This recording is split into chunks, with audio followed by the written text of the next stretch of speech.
Welcome back to the channel, guys. Today we're going to talk about grinding gut hooks. I haven't done one of these in a long time, and I thought it'd be a good time to kind of go back through the process and show you guys at least my way of grinding these to where it's relatively easy to do, and they also perform really good. I see a lot of people that do gut hooks and they're not designing them to actually work good in the field. They're designing them kind of for ease of doing.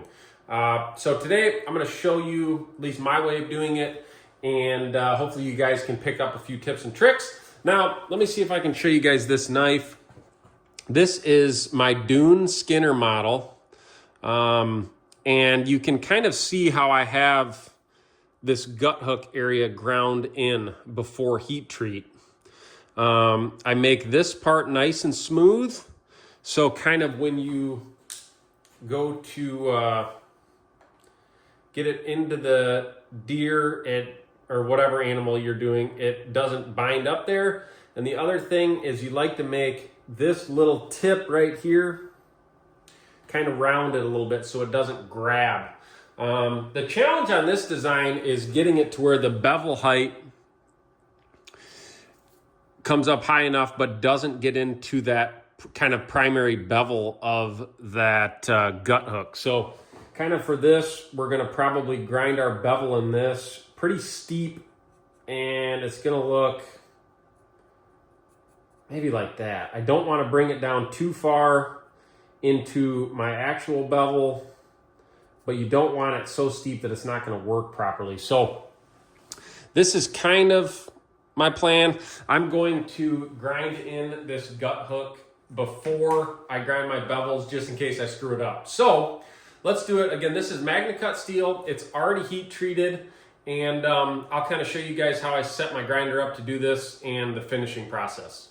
So in the past, I've tried to grind these multiple different ways. I've tried to do it, whoops, sorry about that, with a jig, and I've tried to do it freehand. And at the end of the day, doing it freehand seems to work a little better for me. Now, if you do not have a grinder with a small wheel attachment, you could probably set up a Dremel or something similar to do that. But for me, I'm going to use the Beaumont grinder with a small wheel attachment, and I'm using the smallest wheel that they have. And kind of the idea on this is probably the best angle is we're going to kind of come up to the grinder and use that small wheel, grind in that bevel like that. Now the challenging part about doing this is making sure when you hit this side, then you come around and hit this side, you're keeping that angle the same. So it keeps it good and even, and it doesn't look kind of goofy. So that's kind of the goal. And what I do is once I kind of decide on what angle you actually want that bevel to be at, which would kind of, you know, if you look at it and you think about actually using it on an animal, you want to kind of kick it down a little bit, but it's almost this way is what you want that cutting bevel to be. So you're going to try to hold this up almost as vertical as possible against that wheel. And I use the reference point of where this holder is at. Let me show you guys, hang on. Like this, you know, you can kind of control your angle and go off of this reference point right here on both sides, and you can kind of match that up to try to keep this as even as possible. So I think that goes over the basic idea of this. This is a 120 grit belt. I think that's gonna be enough to grind this in because we're not removing a ton of material and keeping it as clean as possible is best, especially doing it freehand. So if you say you started with a 36 to then go all the way up to a 240, try to keep it even, it's gonna be a little tricky. So we're gonna go 120 and probably a 240 to finish it off. And then I'll show you my process for sharpening these to get them to work properly. And hopefully I can do this and keep it nice and even. You can see I've got my layout die on there and on the regular bevel. I'm probably going to scribe a little bit of a center line on there just as another reference point. But again, I don't make these that often, but I think the last one I made was like 4 years ago. So I wanted to do a video kind of to go over the process again, and then kind of share with you guys if I learn some things or screw this up along the way. At least you guys will learn it as well. So I'm going to mark my center line and set the camera up kind of on this process. And I think that's it. Wish me luck.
All right, so the 120 cut it just fine. And you see I had the grinder on like 25% power. So I was just going nice and slow and making sure I kept this nice and even. I'm just cleaning off this fluid so I can show you guys what it looks like right now.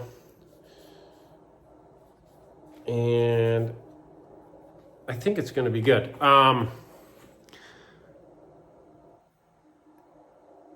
So it's still pretty good and even. Our angles are, man, I think they're really close.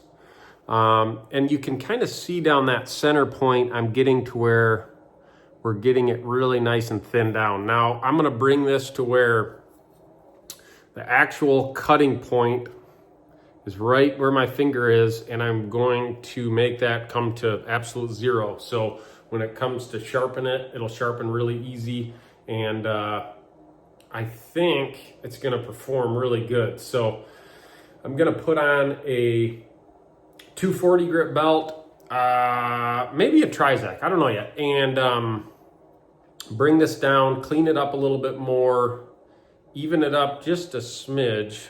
It's looking pretty close, and kind of show you guys what that looks like. Again, I'm gonna bring this right here all the way to where there's nothing left. So let's do it.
All right, so I didn't screw it up yet, and it's still looking really good.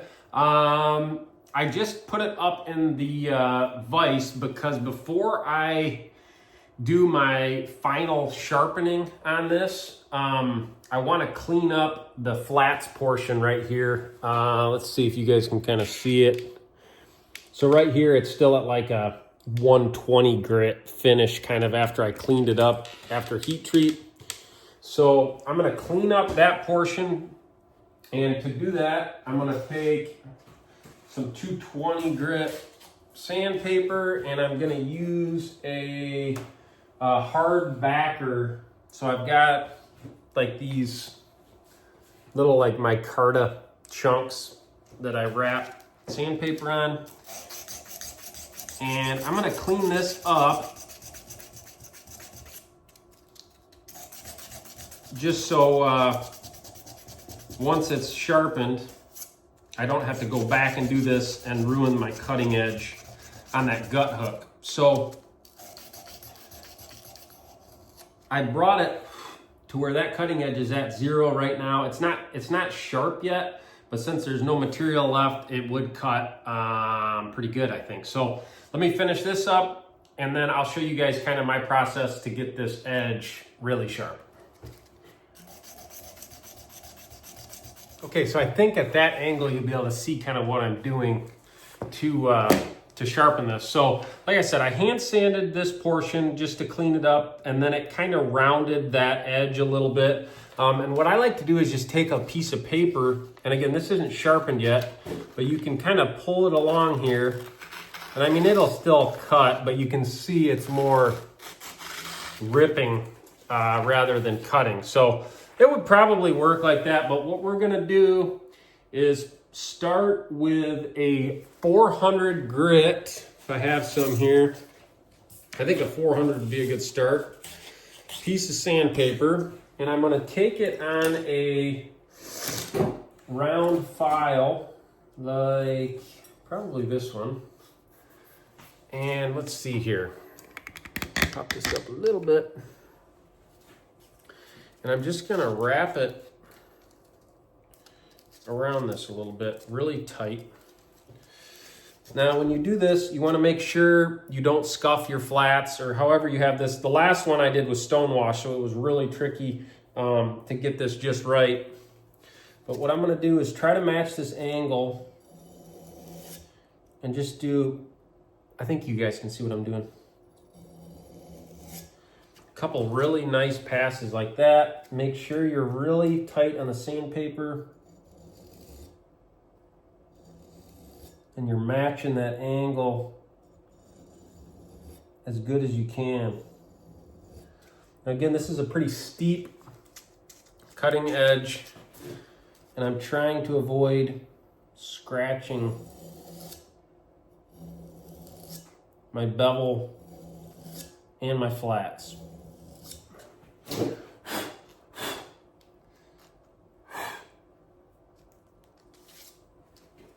Let's get another piece.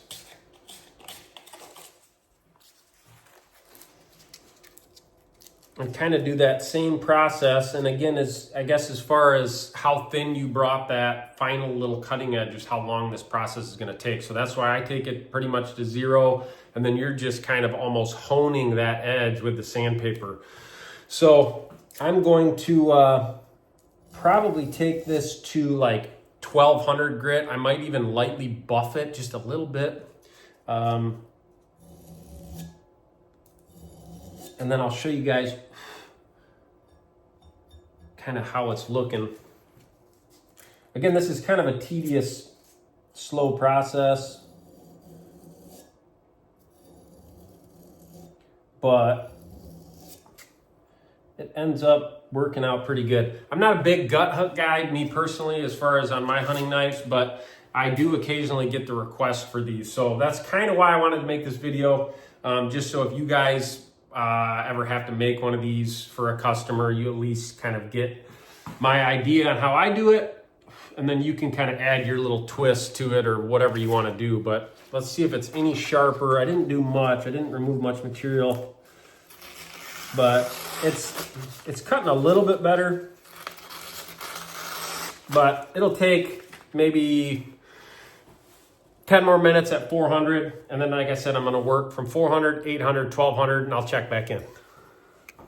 So I spent maybe another 10 minutes or so on this, brought it up to 1200, And I think it's good enough for now. I'll probably, once I actually finish this knife and get the handles on it, I'll do one more little touch up on it. But you can kind of see here, this is just regular paper. Once you hit that cutting edge, it slices really good once you bring it up in like that, which is kind of what you want. Hopefully you guys can kind of see that. And again, this is just at 1200 grit, so you could take this as high as you want to take it, but I think that's going to perform pretty good as it is.